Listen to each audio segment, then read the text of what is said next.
Bismillahirrahmanirrahim. Assalamualaikum warahmatullahi wabarakatuh.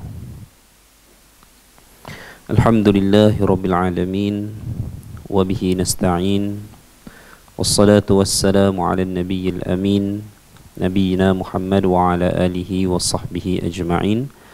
Rabbi shrah li sadri wa yassir li amri wahlul 'uqdatam min lisani yafqahu qawli. Wala hawla wala quwwata illa billah, amma ba'd. Ikhwatul iman wal akhawat, muslimin muslimat, sidang penonton yang dirahmati lagi dikasihi Allah Azza wa Jalla.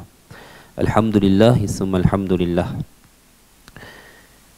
Untuk makluman semua sidang penonton sekalian, bahawa ingin saya nyatakan di sini bahawa ini adalah merupakan satu rakaman secara langsung pengajian kita bermula daripada minggu ini sebagai kewajipan kita untuk patuh dan taat kepada perintah yang dikeluarkan oleh pemerintah kita berhubung dengan larangan mengadakan sebarang himpunan. Maka kita manfaatkan media yang ada untuk terus kita menambah dan mencambah ilmu pengetahuan kita. Maka dengan itu sesi rakaman langsung ini diadakan dan sidang penonton sekalian insya-Allah boleh bertanya sebarang soalan yang mungkin akan diajukan kepada saya oleh juru rakam kita insya-Allah. Baik, pada malam ini kita akan sambung bacaan seterusnya daripada kitab Mukhtasar Sahih Muslim lil Imam Al-Hafiz Al-Mundhiri rahmatullah alaih, bab yang ke-49. Peringatan akan ujian daripada Allah Azza wa Jalla. Kebetulan tajuk ini mungkin kena pada situasi kita pada saat ini. Hadis yang diriwayatkan daripada an Huzaifah bin al-Yamani qala kunna ma'a Rasulillah sallallahu alaihi wasallam faqala ahsuli kam yalfidhul Islam qala faqulna ya Rasulullah atakhafu alaina wa nahnu ma baina 600 ila 700. Qala innakum la tadruna la'allakum an tubtalu qala fabtulina hatta ja'al ar-rajulu minna la yusalli illa sirran. Daripada Huzaifah ibn al-Yamani, seorang sahabat yang telah pun saya rasa saya telah menyebutkan beberapa kali tentang diri beliau, yang saya rasa yang paling penting untuk kita sentiasa ingati. Huzaifah ibn al-Yamani adalah salah seorang daripada sahabat yang paling banyak menghafal hadis-hadis berkaitan dengan al-fitan, iaitu fitnah, ataupun yang sering kita sebutkan dengan hadis berkaitan dengan peristiwa akhir zaman, ya. Dan ini memang kepakaran beliau, kerana kepakaran itu duduk kepada ingatan Huzaifah sendiri. Kerana Huzaifah sendiri pernah menyatakan bahawa ketika mana Nabi SAW menyebutkan tentang hadis-hadis akhir zaman ini, maka para sahabat menghafalnya. Ada yang ingat dan ada yang lupa. Tetapi Huzaifah sangat memelihara hafalan berkaitan dengan hadis-hadis akhir zaman ini, sehingga itulah kita lihat Umar ibn Khattab di zaman beliau mengambil Huzaifah ini sebagai salah seorang pentadbir, kerana kelebihan Huzaifah itu sendiri, iaitu orang yang mempunyai kepakaran dalam urusan fitnah, dan semua kita maklum bahawa beliau adalah sahabat yang menyimpan nama senarai orang yang munafik.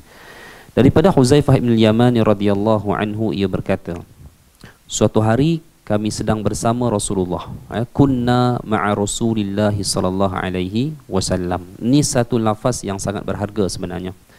Ya, bahasa Arab lah. Kunna ini maksudnya kami telah bersama ataupun kami telah berada, ya, ma'a Rasulillah sallallahu alaihi wasallam, bersama Rasulullah SAW. Kerana perkataan ini, di mana letak kemuliaan perkataan ini? Kerana perkataan ini tidak boleh disebutkan oleh sesiapa melainkan hanya golongan sahabat. Mana mungkin seorang tabi'in boleh menyebutkan perkataan kunna ma'a Rasulillah, kami bersama dengan Rasulullah. Kalau ia menyebutkan demikian mursal, maka laukana sahihan, kalau hadis itu sahih, maka pasti perkataan itu merupakan perkataan para sahabat yang dinukilkan oleh seorang tabi'in. Faqala, ya, lalu ia berkata, "Uhsuli kam yalfidul Islam." Hitunglah berapa jumlah orang yang sudah memeluk Islam. Qala faqulna, kata Huzaifah, kami pun berkata, "Ya Rasulullah, atakhafu alaina wa nahnu ma baina 600 ila 700." Wahai Rasulullah, apakah engkau khawatir ataupun engkau risaukan tentang kami, sedangkan jumlah kami ini pada masa itu, kata Huzaifah, antara 6 ke 700 orang. Ya, baik. Jadi ada bukti bahawa perkataan ini dia berlaku di zaman ataupun di fasa setelah beberapa tahun berlakunya hijrah, kerana jumlah ini jumlah yang tidak dicapai semasa era Mekah dan bukan jumlah yang dicapai semasa mana awal fasa hijrah. Maka qala, kata Rasulullah SAW, "Innakum la tadruna la'allakum an tubtalau." Kata Nabi, sesungguhnya kalian tidak tahu, kemungkinan kalian akan diuji. Jadi sebab itu bila kita tengok Al-Imam Al-Hafiz Al-Munziri meletakkan tajuk ini peringatan akan ujian daripada Allah, menunjukkan bahawa ujian ini merupakan salah satu daripada skop ataupun perbahasan keimanan. Kerana hadirin sekalian, dengan ujian ni dia akan menatijahkan dua golongan manusia.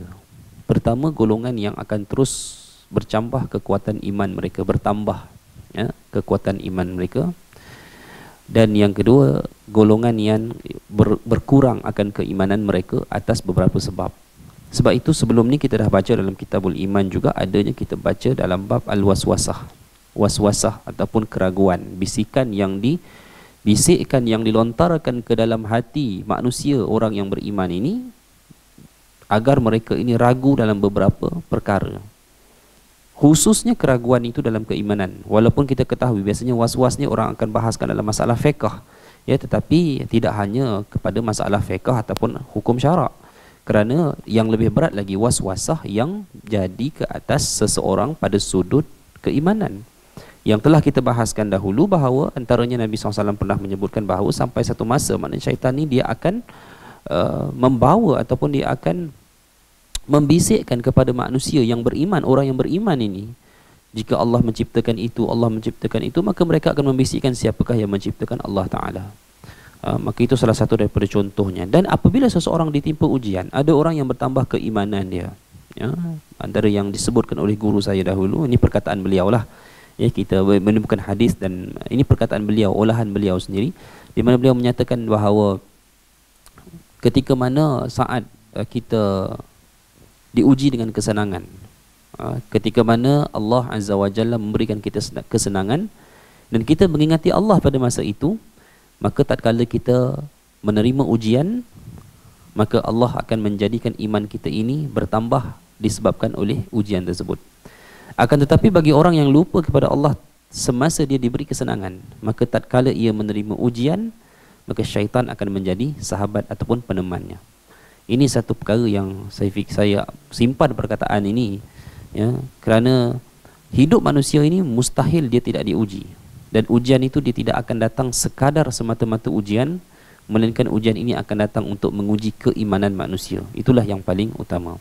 Dengan apa yang kita lalui pada hari ini, bila kita lihat, sekali kita lihat pada hari ini, ada orang-orang yang mungkin pada perkataan mereka itu mereka tak sedar mereka telah mengungkapkan perkataan-perkataan yang mencari keredaan. Mereka tak sedar, mereka sebut perkataan-perkataan yang wallahu alam, hadirin sekalian, walaupun perkataan itu mungkinlah kita katakan bukanlah menyebabkan orang itu menjadi kufur secara mutlak, tetapi boleh jadi perkataan itu adalah perkataan yang menatijahkan dosa besar kepada orang yang mengucapkannya. Ya, seperti mempertikaikan soal rezekinya, ya. Kita tahu pada situasi masa sekarang ini, kesemua ataupun kita katakan majoriti daripada penduduk bukan di negara kita sahaja akan terjejas ekonomi mereka, terutamanya orang yang bekerja sendiri, yang berniaga dan sebagainya, ya. Malah kita rasakan mungkin ada kerugian-kerugian yang mencecah ratusan ribu dan mungkin angka-angka yang lebih daripada itu, ya. Hanya saja kita fikir bagi seorang Muslim, setiap ujian itu jika disambut dengan keredaan, maka dia akan menjadi kebaikan juga kepada seorang Muslim. Ya, yang mana inilah keindahan hidup kita. Tatkala kita diberi kesenangan adalah kebaikan jika kita mengingati Allah. Tatkala kita diberi ujian juga adalah kebaikan jika kita mengingati Allah dalam masa yang sama. Baik. Hadirin nanti Allah sekalian, kita lihat dulu hadis ini sebelum kita bicarakan dengan lebih lanjut. Hudzaifah berkata, maka kami pun diberi ujian oleh Allah. Ya. Qala fabatulina hatta ja'ala ar-rajulu minna la yusalli illa sirran. Maka kami pun diberi ujian oleh Allah sehingga salah seorang di antara kami tidak melakukan salat secara melainkan dalam keadaan sembunyi-sembunyi. Baik. Apa yang kita nak faham, atau ada kaitan dengan larangan solat ke masa ni? Ini satu isu juga kan. Baik. Hadirin sekalian, fiqh merupakan satu urusan, kerana saya pun tak mau bahaskan di sini tentang, kalau kita bahaskan fiqh ni panjang-panjanglah, darul mafasid dan sebagainya, dalam bab kaedah sadduz zari'ah ataupun sadduz zara'i, perkara-perkara yang boleh mendatangkan kemudaratan, dan Islam telah datang untuk mencegah kemudaratan itu. Bukan sahaja merawat kemudaratan, tetapi Islam datang untuk mencegah kemudaratan. Sebab itulah munculnya kaedah-kaedah yang saya sebutkan tadi. Maka itu adalah satu perkara yang penting. Dan bagaimana orang yang datang dan mengaitkan soal perkara-perkara ini seperti larangan solat berjemaah, tiadanya solat Jumaat ini dengan perkara yang berkaitan dengan keimanan, dan dia memutlakkan perkara ini kepada sudut-sudut yang terlalu, kita kata, apa bahasa yang saya nak guna, terlalu, kita katakan orang yang terlalu terkehadapan dalam menilai sesuatu tu. Contohnya bila dia tengok tak ada solat jemaah, maka dia mungkinlah dia ada, seperti mana kita tengok ada tulisan satu dua orang yang menyatakan ya ini adalah sekatan daripada Allah dan sebagainya. Dan hadirin nanti Allah sekalian,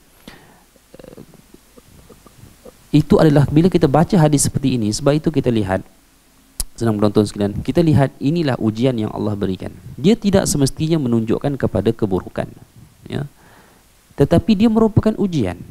Mengapa apabila kita lihat satu larangan itu, contohnya di tempat kita sekarang ini sedang diberikan larangan, ataupun larangan menghadiri jemaah, hatta larangan bersolat Jumaat, sehingga ke satu tarikh yang ditetapkan. Mungkin kita akan terlepas Jumaat dalam beberapa kali, ya, dan orang yang solat Jumaah tidak dapat lagi berjemaah, ya, dan menjadi kewajipan mereka untuk patuh kerana dia merupakan arahan pemerintah. Tetapi adakah kita semata-mata melihat perkara itu merupakan sebagai satu keburukan? Ini adalah perkara yang kita perlu faham. Kerana saya fikirkan sebahagian daripada kita yang mungkin agamanya ini di atas dasar semangat dan juga dibina dalam aspek keimanan yang sebahagiannya tidak menepati kehendak Rasulullah, ya. Bila seseorang itu pergi ke tempat-tempat yang berisiko, kemudian apabila tidak pergi kepada check up, bila ditanya, kalau Allah nak saya sakit, maka saya akan sakit, ya. Kalau itu antara, kalau kita tengok bunyinya itu memanglah bunyi seperti mana bunyi keimanan yang amat kukuh. Tetapi sebenarnya itu bukan apa yang dikehendaki oleh agama, itu bukan apa yang diajarkan oleh Nabi SAW. Kan? Bila tak ada solat jemaah, bila ada larangan itu, kenapa kita harus melihat itu sebagai satu keburukan? Sebenarnya dia merupakan satu ujian daripada Allah Azza wa Jalla, ya. Dia bukanlah jemaah itu tidak ada kerana tidak ada orang yang beriman kepada Allah. Bukanlah jemaah itu tidak ada sebagaimana kita baca hadis tanda kiamat, hadis Kaabah dirobohkan. Saat itu, kalau dalam hadis tersebut, apa yang dilihat oleh Nabi SAW dalam mimpi tersebut, ya, tentang bagaimana seorang lelaki yang punya peha yang kecil dikatakan yang mencabut ataupun merobohkan Kaabah.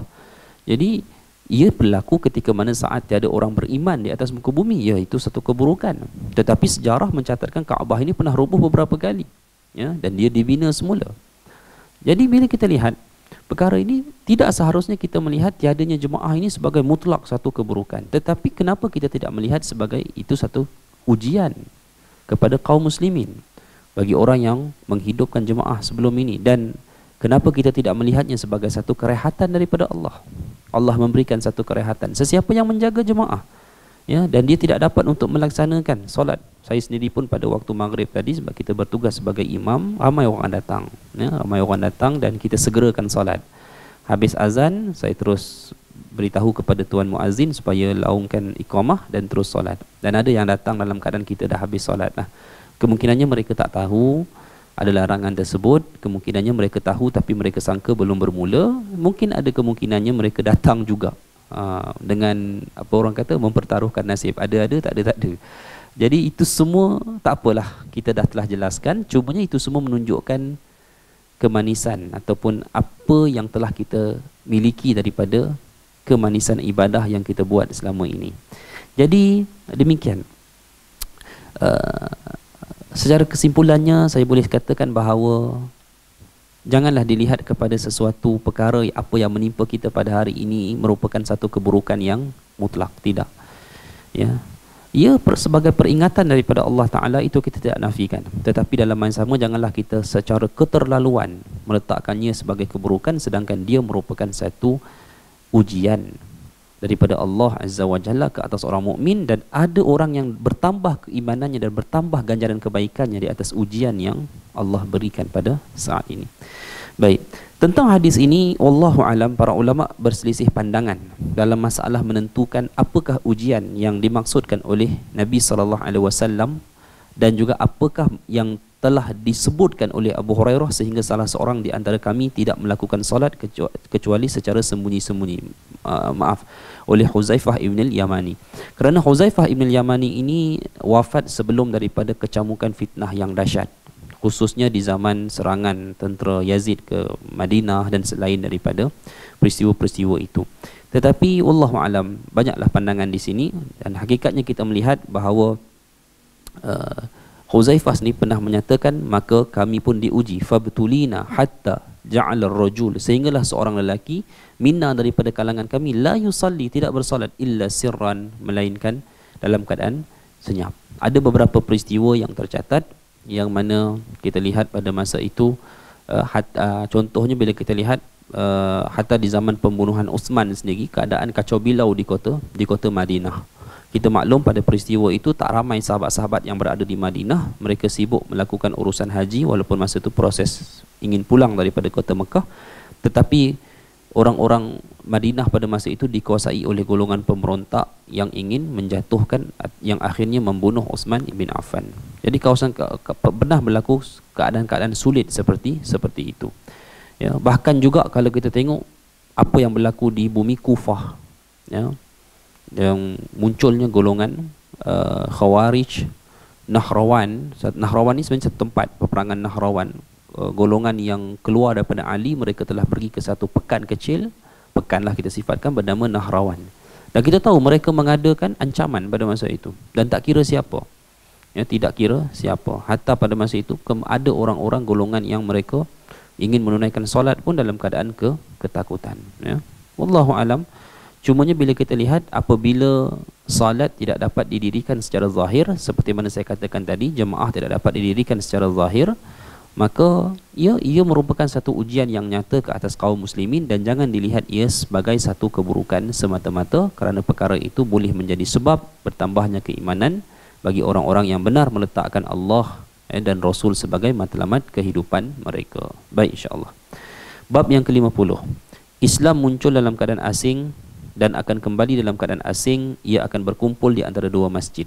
Baik. Ani bin Umar anin Nabi sallallahu alaihi wasallam qala innal Islam bada'a ghariban wa sayaudu ghariban kama bada'a wa huwa ya'rizu bainal masjidain kama ta'rizul hayyatu fi juhriha. Hadis yang saya rasa masyhur, hadis ghuraba, ya, ghuraba, golongan ghuraba. Dari Ibnu Umar radhiyallahu anhuma, dari Nabi sallallahu alaihi wasallam baginda bersabda, ya, innal Islam bada'a ghariban, sesungguhnya Islam itu muncul dalam keadaan gharib, ya. Gharib ni apa makna gharib, ya? Ini kita kena tengok, saya simpul ringkas sajalah kalau kita berbahas panjang dari segi bahasa. Gharib ni maknanya dalam keadaan pelik, ya, dalam keadaan yang asing, dalam keadaan dilihat oleh orang ini, kalau kita kata rajulun gharib, lelaki yang pelik, asing. Okey, orang yang, sebab tu suatu orang asing dia boleh menyelisihi pakaian suatu kaum. Okey. Dia ada bezalah. Kita tidak boleh berpakaian pelik jika kita berada pada satu kaum dan kita daripada kalangan kaum itu. Maksudnya apa? Kita orang Melayu, kita duduk dalam kalangan orang Melayu atau masyarakat Malaysia lah, senang, masyarakat Malaysia yang kita tahu, kita dah mengenali budaya antara satu sama lain, dan tiba-tiba kita berpakaian pelik dengan niat untuk, ataupun pakaian kita itu boleh mendatangkan tarikan kepada orang. Itu yang dibahaskan dalam bab libasus syuhrah lah, pakaian yang mencari kemasyhuran. Tetapi bagaimana orang yang dia bukan daripada kaum itu, dia orang kita warga Malaysia datang, contohnya orang daripada Afrika, Muslim daripada Afrika, dan dia memakai pakaian yang pelik mengikut kita, tetapi mungkin pakaian itu biasa bagi tradisi dia. Yang ini diringankan bagi dia, kerana tidak menjadi tuntutan dia mesti mengetahui bagaimana pakaian rasmi kaum kita. Contohnya, saya sendiri pernah jumpa pensyarah saya seorang warga Afrika dulu, daripada satu negara Burkina Faso. Saya tak tahu negara ni duduk kat mana lah. Tapi dia satu negara Afrika lah. Dia kata ada negara dia dah jadi main bola, main kat Barca. Saya pun tak tahu siapa lah. Baik, dia pakai pakaian yang pelik lah. Dia pakai baju t-shirt pagoda kat dalam tu. Lepas tu dia punya baju kat luar ni, dia macam kurta, tapi kurta tu terhasil daripada corak bunga. Macam mana nak cakap orang lelaki tak pakai pakaian tu kan. Kita orang perempuan, mungkinlah orang perempuan lah yang pakai kat tempat kita, tapi dia pakai kan. Dia pakai. Kami masa dia masuk tu kami tengok pelik je, sebab baju dia tu macam sulaman. Dia buat tu memang macam sulaman tangan dalam bentuk bunga yang cantik lah, tersusun cantik macam tu. Kami duduk tengok dia pakaikan pelik, sampai dia pun tegur kami dalam kelas. Kata, kamu kenapa aku tengok kamu ni tengok aku pelik, dia kata kan. Sebab kami kata kami pelik pakaian ni. Dia kata ini pakaian rasmi lah, dia kata di tempat dia. Yang tu diringankan lah. Cumanya bila sesuatu orang tu, walaupun dia orang gharib, orang yang asing, orang yang bukan daripada kaum itu, bila dia berada pada kaum itu dengan tempoh yang lama, maka dia juga tidak dibenarkan untuk menyelisihi pakaian kaum tersebut. Baik. Jadi asing ni orang yang asing, orang yang pelik, ya. Seperti mana keadaan asing dan akan kembali, wasayaudu ghariban, akan kembali keadaan asing kama bada, seperti mana awal Islam itu muncul. Baik. Para ulama berbeza pandangan dalam masalah asing ini, ya. Ada yang menyatakan, banyaklah, sebahagian pandangan menyatakan bahawa asing ini sebab Islam ni datang dalam membawa satu benda yang baru, ya, yang akan menyelisihi pegangan mainstream dalam satu tempat. Ya, sebab itu bila kita tengok, walaupun dakwah setiap nabi ni semua sama. Okey, kalau kita tengok dakwah nabi ni kan, apa pun kita jumpa dalam Quran, dakwah nabi ni semua ke arah tauhid. Ya, bicaranya. Hatta nabi-nabi yang macam Nabi Adam AS, walaupun pada zaman tu tak ada dakwah tauhid, sebenarnya manusia fitrah pada zaman Nabi Adam, ya, tetapi nabi-nabi selepas daripada Nabi Ibrahim AS, mereka ni berdakwah mengikut keutamaan apakah masalah dalam masyarakat itu. Okay? Contohnya macam Nabi Musa AS, keutamaan Nabi Musa itu adalah untuk memecahkan pemikiran satu orang raja yang menganggap dia adalah raja kepada segala-galanya, iaitu Firaun. Okay? Contoh lain, macam Nabi SAW sendiri, apakah dakwah Nabi yang utama selepas daripada tauhid bagi kaum Arab? Itu kan kita kalau ditanyalah soalan ni kan, sebab bila mana kita baca sirah ni, kadang-kadang kita tak dapat menghayati dengan secara mendalam. Kita dapat tahu kisah ni secara dia mendata bagaimana perjalanan tu. Bila kita lihat dakwah Nabi, seperti saya katakan, permulaan dakwah Nabi itu semua akan dianggap pelik pada unsur tauhid. Kerana contohnya zaman Nabi Ibrahim. Zaman Nabi Ibrahim ni zaman orang duduk sembah berhala tu satu kebiasaan kan. Nabi Ibrahim AS duduk sebut, iz qala li abihi wa qaumihi ma hadhihi tamathilul lati antum laha akifun. Ya, ketika mana ia bercakap kepada ayahnya sendiri, kepada kaumnya sendiri, tamathil, ma hadhihi tamathil, apa benda berhala-berhala ini yang mana antum laha akifun, yang kamu sembah ni. Apa kata kaum zaman Nabi Ibrahim pada masa itu? Mereka hanya menyatakan qalu wajadna aba'ana laha abidin. Kami hanya mendapatkan benda ni ayah-ayah kami dulu lakukan. Kemudian apa balasan Nabi Ibrahim? Ya. Qala laqad kuntum antum wa aba'ukum fi dhalalim mubin. Ya, ia berkata sesungguhnya kalian ini dan juga bapa-bapa kalian jelas dalam satu kesesatan yang nyata. Baik. Dakwah ni semua sama. Bila kita tengok tauhid, semua atas dasar tauhid. Cuma selepas zaman Nabi Ibrahim, kehidupan manusia ni dia ada kerencaman yang berbeza. Ya, contohnya pada masa itu sudah ada institusi kerajaan yang lebih luas, lebih dahsyat. Sudah ada institusi-institusi perniagaan yang lebih besar. Ya. Sebab itulah bila kita lihat dakwah Nabi ni, dia akan sentiasa menyelisihi perkara kebiasaan yang kaum itu buat. Contohnya kita ambil satu contoh Nabi Syuaib. Kita balik dulu kepada Rasulullah SAW. Pada Rasulullah SAW berdakwah, kita tahu yang pertamanya adalah tauhid. Lepas tu kalau kita tengok dalam sirah, yang Nabi tekankan adalah apakah masalah utama yang Nabi nak ubah dalam kalangan kaum Arab. Jawapannya adalah asabiyah. Ketaksuban kepada kabilah masing-masing, sehingga Arab tak boleh bina empire sendiri. Mesti mereka nak kepimpinan itu hanya dikawal oleh kabilah-kabilah mereka sendiri. Sebab itu ketika mana Nabi SAW kumpulkan ahli keluarga baginda terlebih dahulu di Bukit Safa tu, kalau kita tengok apa yang baginda seru atas nama kabilah. Wahai Bani Ka'ab ibn Murrah, wahai Bani Murrah ibn Ka'ab, wahai Bani Qusay bin Kilab, wahai Bani Abdul Manaf. Nabi sebut begitu, sehingga Nabi menyebut sendiri sampai last wahai Bani Abdul Muttalib. Beliau Bani baginda sendiri. Kenapa Nabi sebut dengan nama-nama begitu? Dia ada tujuan. Kerana kenapa Nabi tak sebut terus ya ayuhan nas, ataupun Nabi tak sebut langsung ya ahla Makkah, wahai ahlul Makkah, ataupun Nabi kata ya ma'syarul Quraisy, wahai semua orang Quraisy. Kenapa Nabi tak sebut begitu? Nabi sebut dengan nama bani-bani. Ada sebab, ada tujuan, supaya mereka terpanggil dengan apa yang Nabi nak bicarakan selepas itu, bahawa tidak ada orang yang mampu menyelamatkan di antara kabilah masing-masing ini, ya. Hatta aku sendiri, kata Nabi, tidak mampu untuk menyelamatkan ahli keluargaku dari kalangan Bani Hashim, daripada kalangan Bani Abdul Muttalib.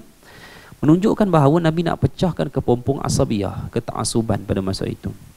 Itu sebagai satu contoh. Setiap Nabi selain dakwah tauhid, mereka akan ada dakwah yang utama selepas dakwah itu. Macam kalau kita tengok yang saya sebutkan tadilah, kaum Arab ni asabiyah. Dan benda ni bila Nabi bawa, dia akan menjadi satu gharib, satu benda yang asing. Asing di mana? Sebab tak ada orang Arab yang nak memecahkan sikap asabiyah ni, melainkan apabila Nabi SAW datang. Dan jauh lagi lah Arab yang nak memecahkan pegangan penyembahan berhala pada zaman tersebut. Sama juga macam Nabi Syuaib. Kalau kita tengok Nabi Syuaib dalam Al-Quran, Allah menyebut qala ya qaumi ibudullah, qala ya qaumi ibudullahu ma lakum min ilahin ghairuh. Dakwah pertama adalah tauhid, ya, bersembahlah kamu kepada Allah, tidak ada tuhan selain daripadanya. Kemudian kalau kita tengok ayat selepas tu, Allah nyatakan apa? Wala tanqusul mikyal wal mizan. Janganlah kamu kurangi mikyal dan juga mizan, sukatan dan juga timbangan.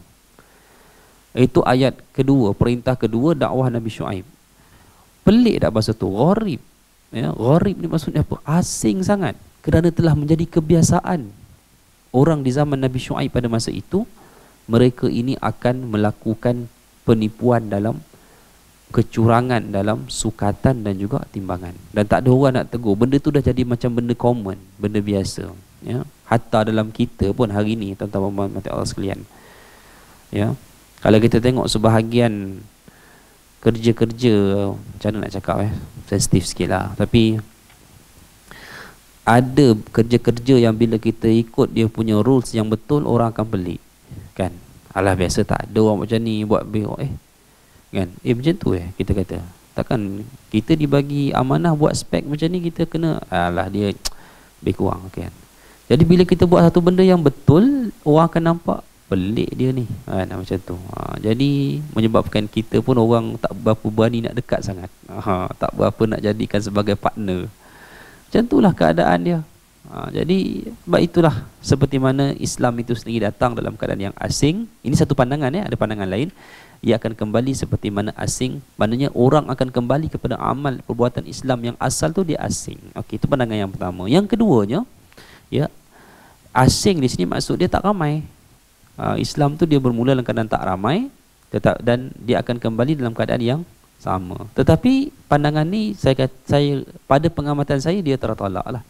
Kerana ada beberapa bukti-bukti yang jelas tentang ramainya Islam. Dalam macam hadis yang Nabi sebut bagaimana golongan kufar akan lanyak kaum muslimin, hadis Wahan tu lah. Bila sahabat tanya bagaimana orang Arab pada masa itu, ya, kata Nabi, qala hina idzin antum kathir, kata Nabi SAW. Antum hina idzin kathir, kalian pada masa itu, pada hari yang tersebut ramai. menunjukkan umat Islam tak sikit lah, ya, tidak sedikit ketika mana sampai kepada akhir zaman ini. Baik, ada pandangan yang ketiga yang menyatakan di sini maksud daripada gharib, ya, ataupun asing ini adalah Islam yang, sebab Nabi kata al-Islamu bada'a ghariban. Islam tu dia bermula dengan gharib. Maksudnya amalan-amalan dalam Islam, perbuatan dalam Islam. Dan dia wasayaudu ghariban, dia akan kembali asing seperti mana dia bermula dulu. Apa maksud dia? Banyak amalan-amalan pada hari ini yang dia adalah asal dalam Islam, tapi bila kita buat ikut yang asal, orang kata pelik. Kan? Macam tu. Contoh, kita nak ubah hayya 'alas salah, hayya 'alal falah tu, dan saya berterima kasih sangatlah, bersyukur sangat kepada majoriti Jabatan Agama Islam Negeri kerana mengeluarkan lafaz yang sepatutnya dilaungkan oleh muazzin mengikut sunnah Nabi. Ada dua lafaz yang digunakan, satunya fi buyutikum, satunya fi rihalikum, ya. Depan tu dia beza-beza lah. Ada yang kata as-salatu fi buyutikum, ada yang kata ala sallu fi buyutikum, ada yang terus sallu fi buyutikum. Maksud dia sama. Cuma ni ada buyutikum, ada rihalikum. Kerana dua lafaz itu sabit digunakan oleh Nabi SAW. Walaupun ada para ulama bincang, kalau dia berlaku tempat lain boleh tak nak tukar, kan? Macam di bilik ke, fi ghurfatikum dan sebagainya. Kalau azan tu dalam, katalah yang azan tu masjid, hostel contoh, kan, mana ada rumah, kan, macam tu. So tak perlulah, bagi saya tak perlu, kerana kita ambil lafaz yang asal. Maksud dia sama ada rumah atau kenderaan. Kenderaan ni pun ada isu dia, sebab biasanya bila musafir Nabi SAW akan berhenti untuk solat fardu. Tapi bila ada satu kejadian pada satu permusafiran itu yang Nabi tengok tak perlu berhenti, kena teruskan segera, maka Nabi minta supaya dilaungkan as-salatu fi rihalikum, ya. Baik. Jadi bila kita nak buat balik tu, mungkin ada sebahagian orang pelik, boleh ke macam tu? Kan keadaan. Tapi sebenarnya itulah Islam yang asal. Baik, sebenarnya banyak lagi lah daripada, kalau kita bincang maksud ghariban ini daripada sudut yang pandangan ketiga ini, kita akan jumpa banyak sangat perkara-perkara yang pelik di awal Islam itu, yang akhirnya ditinggalkan, dan akhirnya bila diamalkan balik pada satu masa, maka orang akan nampak dia merupakan sebagai satu perkara yang gharib, sebagai satu perkara yang asing, yang pelik. Sedangkan kita tak sedar ataupun kita tak tahu hakikatnya itulah permulaan Islam dahulu, ya. Baik. Banyaklah sampai ke tahap yang menyedihkan. Bila saya bawa kali pertama, saya ingat saya bawa orang umrah ni, saya bawa mereka, masa tu saya rajin lagi lah, bawa bagi baket masing-masing, kan. Tunggu lepas asar, saya kata tunggu di pintu sekian. Mereka tunggu dalam keadaan sesak-sesak tu untuk masuk ke baket. Masuklah. So bila masuk dalam tu, ada jemaah kita yang terkejut. Dia kata macam ni ya dia orang jaga kubur, dia kata. Dia bila cakap macam tu, saya kata apa maksud dia? Yalah, dia buat macam tak indah ya. Dia kata macam tu. Okey. Baik. Allahu Akbar. Suatu bertuah lah saya rasa, Masya Allah, antara pilihan Allah ke atas Imam Malik berbandingkan imam mazhab yang lain. Dan mungkin Allahu a'lam, bukan kita nak bezakan, tetapi Imam Malik ini makamnya di Madinah, dan makamnya terpelihara dengan sunnah Nabi SAW, ya. Ada pernah orang tanya kenapa tak dikhaskan dan sebagainya, ya. Kita maklum jawapan itu, itulah sunnah daripada Nabi. Dan bila kita lihat, kita balik kepada kisah yang saya ceritakan tadi, sampai dia kata orang sini dia buat tak endah je kubur ni, dia buat macam tu saja. Sedangkan dia tak tahu itulah sunnah. Dia nampak benda tu asing, dia nampak benda tu pelik, kerana dia telah melihat di tempat kita ni lain cerita dia. Sedangkan majoriti, saya kata, kubur-kubur yang ada di tempat kita ni bukan kehendaknya mengikut sunnah, tidak. Dengan binaan yang soal mampu tak mampu tu soal lain. Dia bukan soal mampu tak mampu sebenarnya, ya, bukan. Tapi dia ada tuntutan dan ada larangan di situ. Jadi apa yang kita lihat di hadapan mata kita ni sebagai benda yang biasa, sedangkan apa yang asalnya Islam itu kita lihat dia sebagai satu perkara yang pelik, ya. Macam tu. Alhamdulillah tuan-tuan sekalian, ya, sidang penonton sekalian, saya rasa zaman ni dengan wujudnya percambahan ilmu yang baik, kita dah banyak dah kita kembali kepada hakikat yang asal. Kalau dulu kita tengok, bila musibah je solat hajat ramai-ramai, dan sekarang ni orang dah tahu dah, kan. Bacalah kunut nazilah dan yang telah disunnahkan oleh Nabi sallallahu alaihi wasallam. Baik. Dan pemeluk agama Islam akan berkumpul. Dia tulis pemeluk Tulis apa? Wa huwa ya'ziru bainal masjidain kama ta'rizul hayyatu fi juhriha. Baik. Ya. Ya. Dan umat Islam itu akan berkumpul di antara dua masjid sebagaimana ular masuk ke liangnya. Dan ini salah satu daripada hadis yang saya memilih kepada takwilan ataupun tafsiran yang membawa kepada maksud Islam ini ataupun asal sunnah itu. Sebab tu saya menyokong sebenarnya dalam hadis ghariban ni, pada saya lah sudut pilihan yang saya pilih adalah dia bermasuk kepada pandangan ketiga yang saya bacakan tadi, iaitu bagaimana Islam itu bermula dengan satu sunnah dia, kemudian ianya akan hilang sedikit-sedikit sampai orang tak kenal. Tiba satu zaman apabila dia dihidupkan kembali, orang rasa asing. Sebab apa? Allahu alam, sambungannya Nabi menyatakan orang Islam itu akan berkumpul di antara dua masjid, ya, iaitu Masjidil Haram dan juga Masjid Nabawi, sebagaimana ular masuk ke liangnya. Apa maksudnya di situ? Wallahu alam. Mungkin apa yang kita dapat lihat pada hari inilah yang saya rasakan sunnah yang kita boleh lihat bagaimana Islam yang kita dapati daripada sunnah, maka disitulah tempat yang boleh kita jadikan sebagai contoh, kan. Walaupun ada golongan yang dia ada pandangan yang berbeza, wallahu alam, ya, tetapi apapun sandaran kita adalah Islam ini balik kepada asal perintahnya bagaimana, maka begitulah Islam yang asalnya, ya. Wallahu alam. Baik, insyaallah. Seterusnya, mungkin terakhir pada malam ini untuk menamatkan 15 minit yang berbaki, bab yang ke-51, wahyu yang pertama kali turun kepada Rasulullah SAW. Dan kita maklum bahawa Al-Imam Al-Bukhari membawa hadis ini ataupun bicara ini dalam bab yang pertama. Sebenarnya Al-Bukhari dan Muslim, kedua-dua mereka ini sepakat. Kalau kita tengok dalam Sahihain, dalam kedua-dua sahih ini, kitab yang pertama adalah Kitabul Iman, ya. Cumanya ada bab yang mendahului Kitabul Iman lah, iaitu kalau kita tengok Sahihul Bukhari, dia ada bab Bada'il Wahyi, permulaan wahyu, dan ini hadisnya lah. Okey. Mungkin Al-Imam Al-Bukhari nak beritahu bahawa iman, bagaimana kita bahas iman pun dia akan balik kepada asal bagaimana Islam itu disyariatkan. Baik. Dan kalau Imam Muslim pula dia ada muqaddimah Sahih Muslim, dan muqaddimah ni kita ketahui sebenarnya dia adalah satu bicara teknikal yang tak termasuk dalam penuh kitab pembahagian hadis-hadis itulah. Okey. Dan muqaddimah ni pun sebenarnya dia tidak sesuai untuk dibacakan secara umum, melainkan kepada penuntut ilmu yang formal lah, ya. Baik, insyaallah. Jadi kita lihat di sini bab wahyu yang pertama kali turun, ya. Saya tak bahaskan panjang di sini, cuma saya akan selitkan sahaja beberapa perkara yang penting. Kita maklum hadis ini sebagai ulangan kepada kita. An Urwah bin Zubair, daripada Urwah bin Zubair, ya, anna Aisyah zaujan Nabi sallallahu alaihi wasallam akhbarathu. Hadis ini dikisahkan oleh Urwah bin Zubair, anak saudara kepada Aisyah sendirilah, kerana ia adalah anak kepada Asma binti Abi Bakar, kakak Aisyah radhiyallahu anha, ya. Baik. Dan ada orang pelik bila saya ngajar, saya kata apa tu, Urwah ni jadi peneman Aisyah ketika satu peristiwa lah, satu pemusafiran. Dan yang pelik, boleh ke orang lelaki dia teman mana-mana perempuan? Mungkin dia tak terlepas pandang bahawa Urwah ni adalah anak saudara kepada Aisyah radhiyallahu anha. Baik. Urwah bin Zubair menyatakan bahawa Aisyah telah membicarakan kepadanya. Annaha qalat, apa kata Aisyah? Ya. Baik. Aisyah dah ada ke masa Nabi SAW diangkat menjadi Rasul? Ini soalan dia, tak ada lah, ya. Kalau kita tengok kepada ini kot tuan-tuan lah, tuan-tuan nak pegang kahwin umur 6 tahun ke 16 tahun? Kalau 16 tahun dah ada lah, kalau 6 tahun tak ada.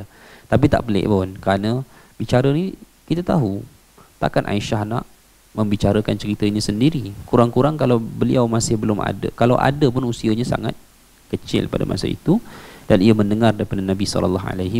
Kata Aisyah, kana awwalu ma budi'a bihi Rasulullah SAW minal wahyi ar-ru'ya as-sadiqah fil naum. Aisyah sendiri menyatakan bahawa antara wahyu pertama yang sampai kepada Nabi ini sebenarnya bukanlah peristiwa Gua Hira itu. Cuma dia lebih kepada peristiwa Gua Hira ni secara formal, secara rasmi, iaitu wahyu pertama adalah ar-ru'yah as-sadiqah, mimpi yang benar. Kerana antara penyebab Nabi SAW pergi ke Gua Hira sebenarnya kita kata apa sebab yang kita tahu? Sebagian orang menyatakan kebingungan Nabi tengok penyembahan berhala. Memang Nabi tak sembah berhala, dan dikatakan Nabi juga antara orang yang hidup dengan fitrah, iaitu meragui perbuatan penyembahan berhala seperti mana Osman dan beberapa orang yang lain, termasuk Khadijah sendiri, ya, seperti Abu Bakar dan selainnya. Ada yang menyatakan kerana Nabi melihat sikap orang Mekah pada masa itu yang mereka bab penyelewengan, penipuan. Dalam kita belajar dalam fiqhul muamalah, kita akan jumpalah jenis-jenis jualan yang dilarang, ya. Dan jualan-jualan ni dilakukan oleh orang Arab, termasuk sistem-sistem yang menguntungkan sebahagian pihak dan menindas sebahagian pihak, monopoli, ya, dan sebagainya. Baik. Dan jadi itu antara sebab yang dikatakan Nabi menyendiri. Tetapi yang lebih jelasnya, kenapa Nabi pergi ke Gua Hira? Kerana Nabi merasakan ada gangguan dalam dirinya. Apa dia? Antaranya adalah ar-ru'ya, iaitu mimpi-mimpi yang Nabi SAW alami. Dan mimpi ini pelik, dia berdatang secara berulang kali. Bahkan ada dalam satu riwayat disebutkan bahawa Nabi kerap mendengar suara sapaan memberi salam tanpa diketahui siapakah yang memberi, melafazkan lafaz tersebut. Dan ini normal, ya. Baik, itulah perkara yang membuktikan baginda seorang manusia biasa. Bila baginda dengar begitu, maka baginda Nabi SAW merasa tidak senang pada dirinya, ingin mencari ketenangan, ya. Fakana la yara ru'ya illa ja'at misla falaqis subuh. Yang mana kata Aisyah radhiyallahu anha di sini, ya, Rasulullah tidaklah bermimpi kecuali mimpi itu ia datang seperti mana cahaya subuh. Baik. Summa hubbiba ilaihil khala. Kemudian lepas daripada itu baginda suka untuk khala, ni maknanya menyepi lah. Baginda suka untuk menyendiri. Fakana yakhlu bi ghari Hira'in, maka baginda telah memilih Gua Hira. Bukan wahyu Gua Hira ni. Orang duk sibuk lah panjat dan sebagainya. Panjat tu boleh, saya pun panjat 2 kali juga, 50 minit naik atas. Naik okey lagi, turun lagi sakit. Kan, siapa yang tak pernah panjat, nak panjat-panjat lah. Bukan jadi larangan pun, cumanya jangan duk pelik-pelik lah, kerana tak ada perintah pun nak panjat, ya. Nabi panjat itu bukan wahyu. Kenapa Gua Hira? Saya bagi tahu di sini, itu adalah gua yang paling sesuai dijadikan tempat persendirian, kerana gua tu terletak di puncak bukit. Bukit tu pula tak berapa tinggi, Jabal Nur, Bukit Nur. Dan bukit tu pula tak berapa jauh dengan center of Makkah tu sendiri, Masjidil Haram. Macam itulah sebab dia. Okey. So kalau ada bukit yang lebih sesuai pada masa tu, mungkin Nabi akan pergi tempat lain. Macam itulah. Okey. Baik. Fakana yakhlu bi ghari Hira. Nabi pun menyendiri di Gua Hira, yatahannatsu fihi wa huwa at-ta'abbud. Maknanya Nabi beryatahannas di situ, berta'abbud. Khilaf di kalangan ulama apakah maksud ta'abbud. Ada yang menyatakan salat yang dilihat orang-orang Mekah melakukannya, Nabi pun melakukannya, wallahu alam. Al-layaliya aulatil adad qabla an yarji'a ila ahli. Beberapa lama, beberapa malam sebelum ia kembali kepada keluarganya. Wa yatazawwadu lidzalik thumma yarji'u ila Khadijah, ya. Kemudian kita lihat Rasulullah kembali kepada Khadijah untuk mengambil bekal seperti sebelumnya, sama juga, ya. Hatta, keadaan saya baca tadi, summa yarji'u ila Khadijah fayatazawwadu limisliha hatta faji'ahul haqqu wa huwa fi gharin Hira. Nabi akan baliklah beberapa malam, Nabi akan balik untuk mengambil bekalan apa semua, ya. Kemudian sampai kemudian turunlah wahyu kepada baginda ketika baginda sedang berada di Gua Hira. Inilah bermula faja'ahul malak. Datanglah malaikat, yakni Jibril, faqala iqra, bacalah. Okey. Qala ma ana biqari. Baik. Ini kan kalau kita dengar dalam beberapa kuliah ustaz-ustaz kita lah, ya, beza-beza pandangan, sehingga adalah pandangan yang menyatakan Nabi ni sebenarnya boleh baca. Kalau tak, kenapa Jibril kata iqra? Logik tak? Logik tak? Macam Nabi ni boleh baca. Kalau tahu Nabi tak boleh baca, buat apa suruh baca? Sebab iqra. Baik. Ini kita kena tengok sedikit bahasa Arab lah. Nabi sebut ma ana biqari. Ma ana biqari ni, kalau contohlah, kalau kita kata ma ana bitalibin, contohnya saya bukan pelajar, mutlak saya bukan pelajar, macam tu. Okey.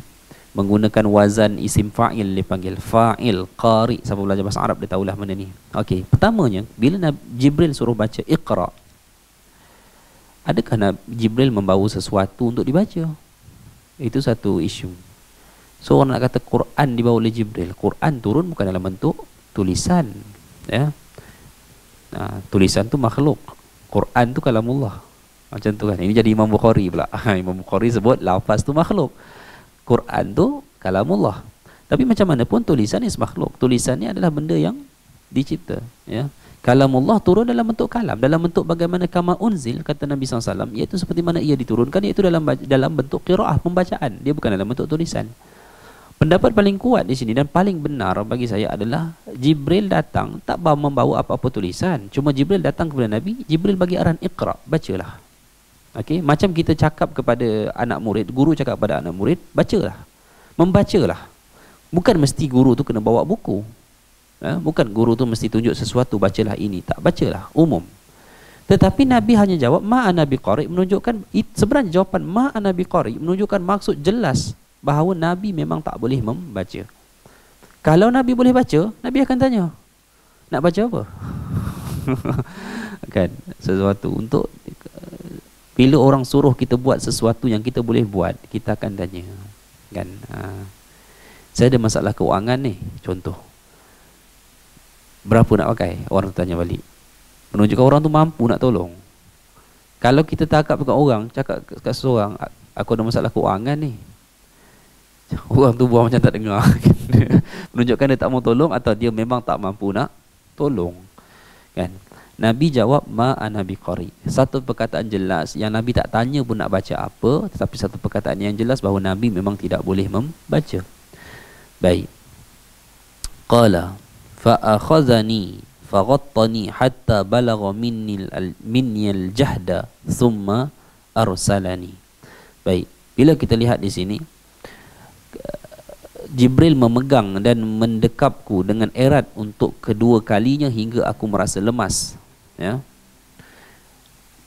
Dan dia melepaskan aku. Ada faghattani ni, ada kata ghatta ni makna menekan, ya. Apa-apa pun dia dalam bentuk tekanan lah, sama ada memeluk ataupun menekan dada Nabi sehingga ke dinding gua dan sebagainya. Itu semua tafsiran-tafsiran yang wujud. Apapun bagi Nabi SAW dikenakan satu tekanan dalam bentuk fizikal oleh Jibril alaihi salam. Faqala, kata Jibril setelah dilepaskan, Iqra, bacalah. Nabi jawab jawapan yang sama, qala qultu ma ana biqari. Qala fa akhazani faghattani ath-thaniyah hatta balagha minil jahda thumma arsalani. Kejadian seperti sebelumnya, faqala Iqra, bacalah, faqultu ma ana biqari, fa akhazani faghattani ath-thalithah, sehinggalah benda ni berlaku 3 kali, hatta balagha minil jahda thumma arsalani. Faqala Iqra, kali ketiga Jibril menyatakan faqala, maka ia menyatakan Iqra bismi rabbikal ladzi khalaq, bacalah dengan Tuhanmu yang telah menciptakan. Baik. Jadi Jibril tak kata Iqra saja. Jibril menyatakan Iqra bismi rabbikal ladzi khalaq, bacalah dengan nama Tuhanmu yang telah menciptakan. Khalaqal insana min 'alaq, yang telah mencipta manusia daripada 'alaq, segumpal darah. Ini sebenarnya dalil, ini dalil akli ke naqli ni? Nak tanya siapa? Audien tak ada. Dalil naqli lah, dalil nas. Okey. Baik. Dah kuliah dah terbiasa bertanya. Tapi dalam masa yang sama dia juga adalah dalil akli sebenarnya, ya. Tak payah susah-susah cari dalil akli ni kat luar. Quran tu sendiri, ya, dia dalil naqli dan dalam masa yang sama dia juga membawa kepada maksud akli. Sebab tu kalau kita tengok golongan salaf, mereka menggunakan dalil, golongan salaf yang tak popular dengan kalam, dengan dalil akli, tapi mereka jelas menggunakan dalil akli. Bagaimana? Kerana dalam Quran penuh dalil akli. Ketika mana Nabi Ibrahim alaihi salam buat apa pada berhala-berhalanya, dalam sambungan ayat yang saya baca ni, faja'alahu juzazan illa kabiran lahum la'allahum ilaihi yarji'un. Kan ketuk semua, hancur berhala, illa kabiran lahum, paling besar ditinggalkan, ya. Dan akhirnya kejadian itu menyebabkan orang carilah siapa Ibrahim alaihi salam. Dan orang tahu yang buat ni adalah Ibrahim. Dan ketika mana orang tu tanya, ya, Faqalu a anta fa'alta hadha bi alihatina ya Ibrahim. Orang mereka tanya, adakah kamu yang melakukan benda ni kepada Tuhan kami wahai Ibrahim? Ya, Nabi Ibrahim jawab apa? Qala bal fa'alahu kabiruhum hadha fas'aluhum in kanu yantiqun. Dah, yang buat ni adalah Tuhan yang paling besar ni. Fa'alahu kabiruhum hadza. Hak ni lah paling besar ni, dia kata macam tu. Fas'aluhum, tanya semua yang aku telah empuk belaka ni kata Nabi Ibrahim, ya, in kanu yantiqun, sekiranya mereka boleh bercakap. Dia dalil Al-Quran naqli lah, tapi dalam masa sama dia akal, fikirlah. Kan? Dan jawapannya pun Allah Ta'ala beri. Faraja'u ila anfusihim faqalu innakum antumudz zalimun. Kemudian apa mereka kata, ya, jelas mereka menyatakan bahawa thumma nukisu ala ru'usihim, kemudian mereka menundukkan kepala mereka, ya, laqad alimta ma haula'i yantiqun, ya, kamu telah ketahui bahawa benda ni semua tak boleh bercakap. Akal, dalil akal yang jelas. Ya. Sebenarnya pada sama juga khalaqal insana min 'alaq, yang telah menciptakan manusia daripada segumpal darah. Ini menjadi dalil bagi orang-orang yang tidak mempercayai bagaimana Allah boleh membangkitkan semula. Allah menciptakan jasad manusia daripada tak ada kepada wujud ada. Dan apalah sangat untuk Allah membangkitkan semula satu jasad yang sebelum tu pernah ada, kemudian dihancurkan untuk dibangkitkan semula sebagai jasad yang satu. Khalaqal insana min 'alaq, diciptakan manusia ini daripada segumpal alaq, segumpal darah yang tergantung. Bermulanya darah lah manusia ni. Dia sebab tu kalau kita tengok nutfah, lepas nutfah alaqah. Jadi nutfah tak ada apa-apalah, air mani, kemudian alaqah darah. Alaqah tu darah. Allahu alam, di kalangan ahli perubatan, sebab tu mereka bila buat check up ambil darah semua tahu. Macam itulah. Ya, baik. Iqra wa rabbukal akram. Saya dah tulis tadi bahawa kita kadang-kadang kita kena berfikir daripada dalil-dalil yang kita baca. Kita manusia ni kita rasa kita hebat, ya. Beberapa tempat Allah menyatakan antaranya manusia ni disifatkan dengan ahsani taqwim. Ya, satu penciptaan yang paling terbaik lah. Ya, memang kompleks lah manusia ni bagaimana dia dicipta. Beberapa tempat juga Allah menyatakan bahawa manusia ni da'if. Dan pada hari ini kita berperang dengan satu makhluk yang tak tahulah saya, 125 nanometer saiz. Saya tanya nanometer ni macam mana saya 125? Dia kata macam ni, 125 tu 125 kali ganda lebih kecil daripada seurat rambut. Macam tu. Itulah saiz dia. Mikroskop biasa dia tak boleh tengok. Dia kena guna yang elektron apa tu, nak tengok si COVID ni. Kan? Tentulah. Contoh macam itulah yang dikabarkan. Dan jangka hayat dia pula dikabarkan 9 hari saja di luar tubuh benda hidup. So dia boleh hidup sendiri kat luar ni. Ya, sebab tu kalau orang buat check up tu dia ambil apa? Dia panggil swab, dia panggil. Dia ambil putik kapas tu, ambil lah kat tekak ke. Kan macam tu, lepas tu dibawa ke makmal nak tengok ada tak virus tu. Kan sebab tu bila orang bersin, orang kena. Bersin kena keluar. Melekat dekat mana? Melekat kat meja contoh. So dikatakan dia boleh tahan berapa lama? 9 jam. Allahu alam. Tapi satu dunia berperang dengan dia, makhluk yang Allah cipta. Orang ni berteori macam-macam lah. Dia cepat beranak. Macam tu. Tu orang teori ni macam-macam lah. Orang kata virus ni dibuat lah apa semua. Allahu a'lam hadirin sekalian. Tak payahlah kita nak ambil benda-benda tu semua. Kan? Orang kata siapa buat? Ini kerja-kerja US. US pun teruk juga kena. Kan? Tak ni kerja Israel. Dia pun kena juga. Orang dia pun ada, negara dia, negara haram dia tu pun ada catatan kes juga. Baik. Kadang-kadang saya tengok sebahagian teori-teori ini tidak lebih hanya mengangkat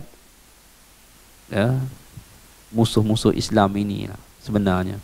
Bila kita tengok teori-teori orang yang berteori ini tidak lain hanya sekadar mengkagumkan kelebihan orang-orang yang memusuhi agama Allah, sedangkan semua ini adalah daripada Allah Azza wa Jalla. Baik, insya-Allah.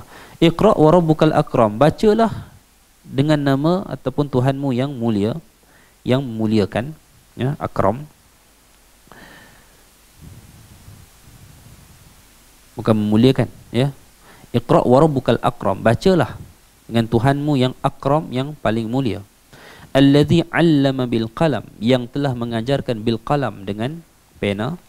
'Allamal insana ma lam ya'lam, yang mengajarkan manusia daripada apa yang mereka belum ketahui, ya.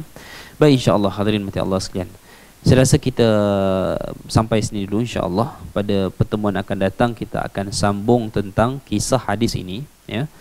Kerana saya nak sebut beberapa perkara penting juga, ya. Kisah di Gua Hira ni dia habis di sini, ya. Kerana selepasnya faraja'a biha Rasulullah SAW, ya, tarjufu biwadiruhu hatta dakhala ala Khadijah. Kita seterusnya Rasulullah SAW pulang, ya, kepada Khadijah dalam keadaan gementar. So insya-Allah kita akan sambung pada pertemuan yang akan datang. Wallahu a'lam, insya-Allah.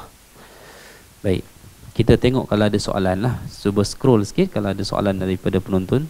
Kita akan cuba jawab lah kalau yang saya mampu jawab, insya-Allah. Ada? Tak ada soalan? Alhamdulillah, insya-Allah. Tak ada eh? Waalaikumsalam tak ada, PMT tak ada, alhamdulillah. Jadi jazakumullah khairan katsira, insya-Allah.